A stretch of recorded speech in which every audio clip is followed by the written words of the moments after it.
হকারদের আইনত বৈধতা দেওয়ার জন্য আমি একটা আইডি কার্ড করতে বলেছিলাম, বা তাদের একটা পরিচয়পত্র।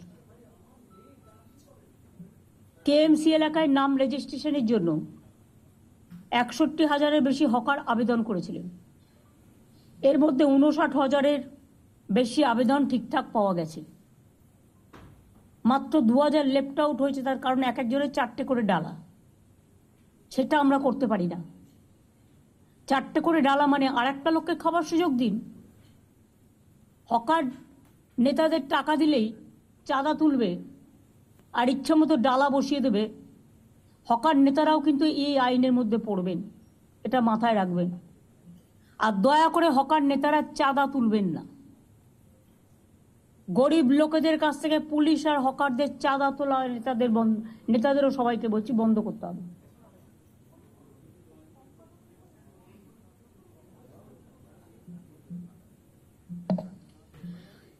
ভিডিও সার্ভে করা আছে অলরেডি। এখনো যারা যোগ্য কিন্তু রেজিস্ট্রেশন পায়নি, আর একবার সার্ভে করে দেখার সুযোগ দিন।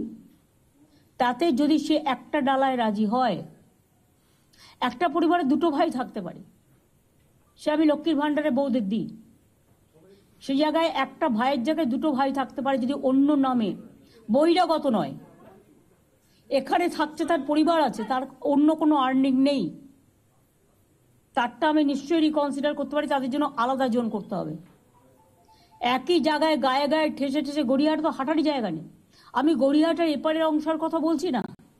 আমি গড়িয়াহাট যেটা বলেছিলাম সেটা হচ্ছে, আমি মিছিল করার দিন দেখলাম যে স্টল দেওয়া হয়েছে 4-5টা খোলা রেখে। এটা দেখতে ভালো লাগে, কিন্তু এটাও ফ্যাক্ট, বৃষ্টি আসলে তাদের পেছনের দিকটা ভিজে যাওয়ার সম্ভাবনা থাকবে। লোকে যাতে একটা সাইড দিয়ে কিনতে পারে, পেছন দিকটা আপনারা কিছু কালার স্কিম দিয়ে, নীল সাদা কালার স্কিম দিয়ে, বেশি হজবরল না করে, আপনারাই কর্পোরেশন থেকে ব্যবস্থা করে প্লাস্টিক দেবেন না। প্লাস্টিকে যে কোনো সময় আগুন জ্বলে যেতে পারে। কোনো একটা কিছু করতে হবে যেটা ফায়ার ফ্রি। এটা ফায়ার ডিপার্টমেন্টও একটু মনোজ দেখে নিতে পারে। কে আছে ফায়ার ডিপার্টমেন্টে এখন? দেখে নিতে হবে ম্যাডাম বলে।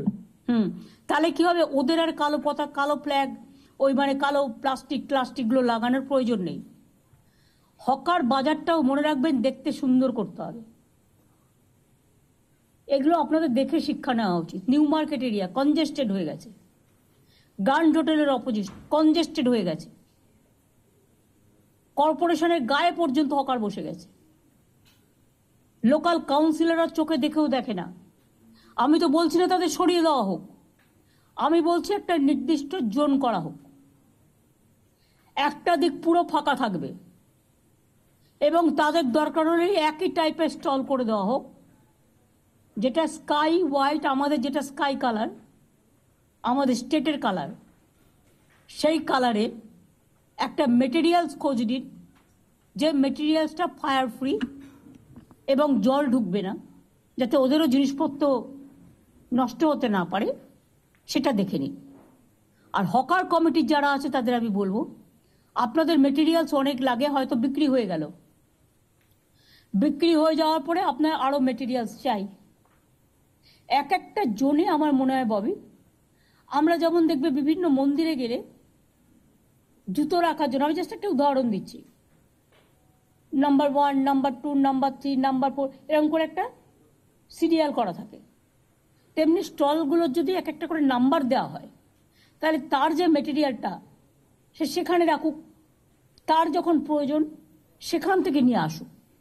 তাতে দরকার হলে আপনারা একটা বিল্ডিং দিন বা একটা জায়গা দিন। হ্যাঁ বলুন। গড়িয়াহাটে যে স্টলটা তৈরি করা হয়েছে, আমি নট অনলি গড়িয়াহাট, আমি হাতিবাগান থেকে শুরু করে সবাইকে বলছি, আমি সব জায়গায় ওর তলায় স্টলটা উপরে রয়েছে, তার তলাতেই মেটেরিয়াল রাখার জন্য জায়গা করে দেওয়া, তার তলাতেই। কিন্তু পার্মানেন্টলি রাত্রিবেলা রাখা যায় না, ওটাকে তারপরে তুলে নিয়ে চলে যেতে হয়, ওর তলাতেই দেওয়া হয়েছে। তো রাত্রিরে রাখার জন্য রোজ সে বাড়িতে তুলে নিয়ে যাবে। ধরুন কেউ থাকে বেহালায়, হকারি করছে গড়িয়াহাটে, বেহালা অত দূর সে মালটা তুলে নিয়ে যেতে পারে না। সেই জন্য আমি বলছি দাঁড়াও, আমার আইডিয়াটা আমি বলছি, একটা ডেডিকেটেড বিল্ডিং দাও কাছাকাছি, সেখানে তুলে রাখবে, পরের দিন সকালে সে তুলে নিয়ে চলে আসবে। সেক্ষেত্রে দরকার হলে কিছু ভ্যান, 4-5টা ভ্যান অ্যারেঞ্জমেন্ট করে দাও, যে ভ্যানগুলোতে তুলে নিয়ে আসতে পারে। হকার্স রিহ্যাবিলিটেশন নিয়েও তো আমাদের একটা প্রজেক্ট আছে, এইটুকু খরচা আমরা করতে পারি। এইটুকু খরচা করলে মহাভারত অশুদ্ধ হবে না। একটা সিস্টেম করা, তোমাদের গড়িয়াহাটের ওদিকে, আমি বিশেষ করে ওই পাশটার কথা বলছি, যেটা আদি ঢাকেশ্বরী বস্ত্রালয়ের এই পাশটা, 2 ফুট বন্ধ হয়ে গেছে। একটা সাইডে একটা চলুক, 2টো চলবে না, এক সাইডে করে দেওয়া হয়েছে। তাহলে ওদের ওখানে কাছাকাছি কোনো বিল্ডিং ফ্রি আছে? দেবা ঘাড় নাড়িস না, খুঁজে বের করতে হবে। মানুষের প্রয়োজনে চোখ খুলতে হবে, চোখ বের করতে হবে। কারো চাকরি খাওয়ার অধিকার আমার নেই, কাউকে বেকার করে দেওয়ার অধিকার আমার নেই। আমার অধিকার হচ্ছে আমার স্বচ্ছতাও মেনটেন করতে হবে, তাদের লাইভলিহুডও দেখতে হবে। লক্ষ লক্ষ মানুষ কিন্তু হকারি করে খায়, এবং প্রত্যেকটা মিউনিসিপ্যালিটি একই সিস্টেমে চলবে। প্রত্যেকটা মিউনিসিপ্যালিটি একই সিস্টেমে চলবে। আর ডিএমদেরও আমি বলবো, প্রত্যেকটা সাব ডিভিশন এবং ব্লকে তাদের নিজস্ব প্রচুর জমি আছে, বিল্ডিং আছে। একটা করে বিল্ডিং, গোপালিকাগুলো নোট করছো, বিবেক, মনোজ, পুলিশকে বলছি, এটা নোট করো। প্রত্যেকটা হকার জোনের পাশে একটা করে বিল্ডিং রাখবে, যেটা প্লাস্টিক ফ্রি, এবং ফায়ার ব্রিগেডের সব মেকানিজম তাতে থাকবে। আর একটা কাজ করো, এটাই হকার ভাই বোনেরা আমাকে সাহায্য করবে। যেমন হাতিবাগান, রাস্তা নেই, রাস্তাটা দখল হয়ে গেছে, এতে আমাদের কাউন্সিলরদেরও অনেক দোষ আছে। তারা ভাবে দিয়ে দিলাম, টাকা কিনে নিলাম, মাসে চাঁদা পেলাম, না, হবে না। ডাল ভাত মাছ তরকারি খেয়ে কি সন্তুষ্ট হওয়া যাচ্ছে না? খেতে কি লাগে? এখন তো কেউ বাড়িতে বেড়াতে গেলে মিষ্টিও নিয়ে যায় না, পাছে ডায়াবেটিক হয়ে যায়। তো মানুষের কতটুকু লাগে বাঁচার জন্য? বাঁচার অধিকারের জন্য যতটুকু প্রয়োজন ঠিক ততটুকু কাজে লাগান, তার বেশি নয়। লোভ করা ভালো নয়, লোভ সম্বরণ করুন। এক্ষেত্রে লোকাল যারা আছে, নেতা, পুলিশ, তারা সবচেয়ে বেশি দায়ী।